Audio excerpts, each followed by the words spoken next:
Ayo. Oh. Bukado dong, ako'y baligya bukado. Pila ate ya? Pagpili lang dong, depende sa gidagkon. Aga. Tanang dagko. Pila 300 kilo ang kilo. Ha? 300 ang kilo ang dagko. Wa ka gabae, pinunitan ra man nimo ani atong kay Day Mario. Pataka malangkang ako may piado des ni Mario. Og sure dia gibaligya nimo ning ipahatod ni siyang tindahan. Ako nang ibaligya kay dili lalim pagkasanga nang ihang kuan diha. Tukan tiga gibaligya. Kaduhan. Mo di wani mo hatdi dito Kuan dia. gihalabsan maayo. Mo kay wani mo hatdi dito tagiya imong ipamaligya niya tag Kusan? 100 a kilo. Mamaligya usa ko, nya kanang gagmay 400 ang kilo. Ano Ginoo niya. Kani sikon mo, pilam ni. Kana 200 ng kilo.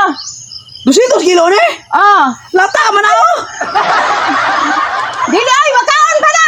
Kao na lata kayo na ako. Imo man ang ikumat. Lata kay kag tinda. Hilabtanon man kaon, maulita kay. Di mo na mahalin. Nya gikan. Tamis oy. Grabe mahala ni mo oy. Bawala dito ka. Mara lang ka direct panghilabot na akong tinda. Lata ni mo siko baligya ni mo 400 kilo. Unya ni kaon man ka. Avocado ni mong tagak atong hindi ka hindi Mario. Baligya ni mo 100 ang kilo. Kay 500 ang kilo hilaw. Samok lang ka na ko dire da. Mga patag-buntag sayo. Okay paan lagi. Oh, nubinta na. Putos. Grabe. Gikan karon. Kay paninda ni mga botos katuig dato na gyud ka. Sige, makapahilabot ang maninda ka daw. Paon sa inyo dong. Lata man mo. Ano ni mo dong